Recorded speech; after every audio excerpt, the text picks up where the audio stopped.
Hello friends, welcome to மாங்கனி சமையல். இன்னைக்கு நம்ம மாங்கனி சமையல்ல ரொம்பவே டேஸ்டியான முட்டை பிரியாணி எப்படி செய்யறதுன்னு பார்க்கலாம். பொதுவாகவே பிரியாணினாலே நம்ம எல்லாருக்கும் ரொம்ப ரொம்ப பிடிக்குங்க. அதுவும் இந்த முட்டை பிரியாணி ரொம்பவே வித்தியாசமான டேஸ்ட்ல சூப்பராக இருக்கும். ஸோ இன்னைக்கு நம்ம ரொம்பவே ஈஸியான மெத்தட்ல ப்ரெஷர் குக்கர்ல முட்டை பிரியாணி எப்படி செய்யறதுன்னு பார்க்கலாம். முட்டை பிரியாணி பண்றதுக்கு ஃபர்ஸ்ட் ஒரு குக்கர்ல 3 டேபிள் ஸ்பூன் அளவுக்கு எண்ணெய் சேர்த்துடுங்க. கூடவே 2 டேபிள் ஸ்பூன் நெய் சேர்த்துடலாம். எண்ணெயும் நெய்யும் சூடானதும் இது கூட ஒரு பிரியாணி இலை, ஒரு சின்ன துண்டு பட்டை, கூடவே 5 லவங்கம், 4 ஏலக்காய் சேர்த்துடலாம். இது லைட்டா கலர் மாறினதும் இது கூட 3 பெரிய வெங்காயம் நல்லா மெலிசா நீள நீளமா கட் பண்ணி எடுத்து வச்சிருக்கேன். அதை உள்ள சேர்த்துடலாம். மீடியம் சைஸ்ல 3 பெரிய வெங்காயம் கட் பண்ணி எடுத்து வச்சிருக்கேன். பெருசா இருந்தா 2 அளவுக்கு சேர்த்துக்கோங்க. இப்போ இந்த வெங்காயத்தை நல்லா கோல்டன் ப்ரௌன் ஆகிற அளவுக்கு வதக்கிடலாம். பிரியாணிக்கு வெங்காயம் நல்லா பொன்னிறமா வதக்கிடணும். அப்பதான் பிரியாணி நமக்கு நல்ல டேஸ்ட் கொடுக்கும்.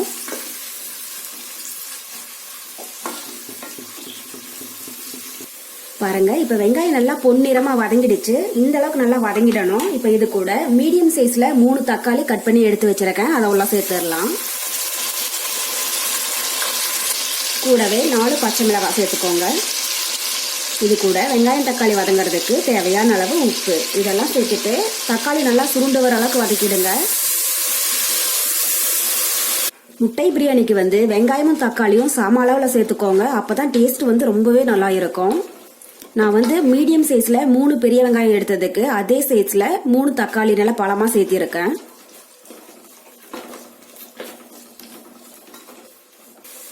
பாருங்க, இப்ப தக்காளி நல்லா சுருள வதங்கிடுச்சு. இது கூட 1 டேபிள் ஸ்பூன் இஞ்சி பூண்டு விழுது சேர்த்துடலாம். கூடவே 1/4 டீஸ்பூன் மஞ்சள் தூள், 1/2 டீஸ்பூன் மிளகாய் தூள் சேர்த்துக்கோங்க. நம்ம ஏற்கனவே பச்சை மிளகாய் சேர்த்திருக்கிறதுனால 1/2 டீஸ்பூன் மிளகாய் தூள் சேர்த்துனீங்கனாலே அளவா இருக்கும். இப்ப இந்த இஞ்சி பூண்டுடைய பச்சை ஸ்மெல் போற அளவுக்கு லைட்டா வதக்கிடலாம்.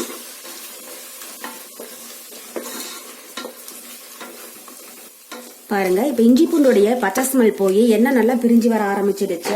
இது கூட 3 டேபிள் ஸ்பூன் தயிர் சேர்த்துடலாம். உங்களுக்கு தயிர் வேண்டாம் அப்படின்னு நினைச்சீங்கன்னா மீடியம் சைஸ்ல ஒரு எலுமிச்சம்பழத்தோடைய ஜூஸ் சேர்த்துக்கோங்க. அது நல்லா புளிப்புத்தன்மையும் டேஸ்டும் கொடுக்கும். கூடவே ஒரு கைப்பிடி புதினா இலை, ஒரு கைப்பிடி மல்லி இலை, வீட்டில் ஃப்ரெஷ்ஷாக அரைச்ச 1/2 டீஸ்பூன் பிரியாணி மசாலா சேர்த்துடலாம். இந்த பிரியாணி மசாலாவோட ரெசிபி லிங்க் நான் கீழே டிஸ்கிரிப்ஷன் பாக்ஸில் கொடுத்துருக்கேன். எப்படி பண்ணுறதுன்னு பார்த்துக்கோங்க. இப்போ இது எல்லாத்தையும் லைட்டாக ஒரு டைம் வதக்கிடலாம்.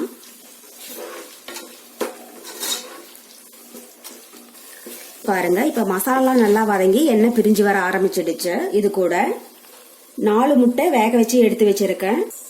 இதை லைட்டாக அங்கங்கே கொஞ்சமாக கட் பண்ணிட்டு உள்ள சேர்த்துடலாம். அப்போதான் முட்டைக்குள்ள மசாலாலாம் இறங்கும். நான் 4 முட்டை எடுத்திருக்கேன். நீங்க 4ல இருந்து 8 அளவுக்கு சேர்த்துக்கோங்க.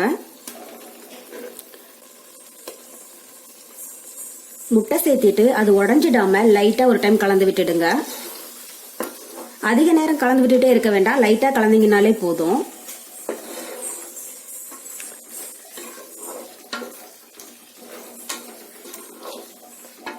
இது ஒரு 2 நிமிஷம் அப்படியே இருக்கட்டும். பாருங்க, இப்போ 2 நிமிஷம் முட்டை நல்லா வதங்கிடுச்சு.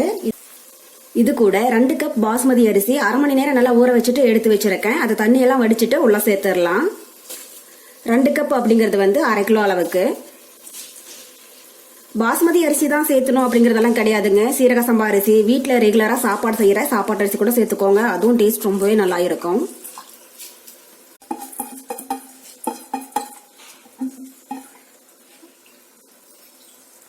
அரிசி சேர்த்திட்டு அரிசி உடஞ்சிடாம பொறுமையா ஒரு டைம் இது மாதிரி கலந்து விட்டுடுங்க.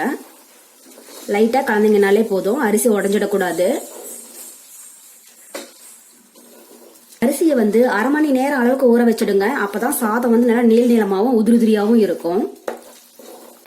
ஒரு டைம் லைட்டா கலந்து விட்டதுக்கு அப்புறமா இது கூட 1 கப் தேங்காய் பால் சேர்த்துடலாம். ஒரு 1/2 மூடி தேங்காவை மிக்சியில போட்டு நல்லா அரைச்சிட்டு அடிச்சு எடுத்துட்டீங்கனாலே போதும். தேங்காய் ரொம்பவே அதிகமா சேர்க்க வேண்டாம். இப்போ 1 கப் அளவுக்கு தேங்காய் பால் சேர்த்திருக்கேன்.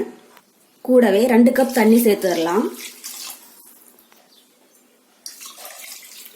1 கப் அரிசிக்கு 1.5 கப் அப்படிங்கிற அளவுல தண்ணி சேர்த்துக்கோங்க. அளவு சரியா இருக்கும். நான் 2 கப் அரிசி எடுத்திருக்கேன். அதுக்கு தேங்காய் பாலோட சேர்த்து 3 கப் அளவுக்கு தண்ணி சேர்த்துருக்கேன். இப்போ இந்த டைம் லைட்டாக கலந்து விட்டுட்டு உப்பு காரம் பார்த்துட்டு பத்தலைன்னா கொஞ்சமாக சேர்த்துக்கோங்க. ஏன்னா பிரியாணி ரெடி ஆனதுக்கப்புறம் சேர்த்துனோம்னா டேஸ்ட் இருக்காது.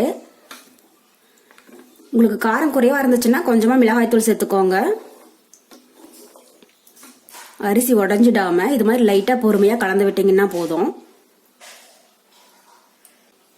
இப்போ குக்கருடைய மூடி போட்டு மூடி வச்சுட்டு மீடியம் ஹீட்டில் ஒரு விசில் வந்ததுக்கப்புறம் ஒரு 5 நிமிஷம் அப்படியே சிம்லேயே வச்சுருந்துட்டு அதுக்கப்புறமா ஸ்டவ் ஆஃப் பண்ணிடுங்க. ஒரு விசில் ஒரு 5 நிமிஷம் கழிச்சு அதுக்கப்புறமா ப்ரெஷர் ஃபுல்லாக ரிலீஸ் ஆனதுக்கப்புறம் ஓப்பன் பண்ணி பார்க்கலாம். இருக்கட்டும். பாருங்க, இப்போ ஒரு விசில் ப்ரெஷர் ஃபுல்லாக ரிலீஸ் ஆயிடுச்சு. மூடி ஓப்பன் பண்ணி பார்க்கலாம். பாருங்க, நம்ம முட்டை பிரியாணி நல்லா வாசனையா ரொம்பவே சூப்பரா ரெடி ஆயிடுச்சு. சாதம்லாம் நல்லா உதிரியா வந்திருக்கு. சாதம் உடஞ்சிடாம பொறுமையா இது மாதிரி கலந்து விடுங்க. பாருங்க, முட்டை பிரியாணி ரொம்பவே சூப்பரா ரெடி ஆயிடுச்சு. சாதம்லாம் நல்லா உதிரியா கொஞ்சம் கூட குலையாம வந்திருக்கு. முட்டையும் உடையவே இல்லை, ரொம்பவே சூப்பரா ரெடி ஆயிடுச்சு.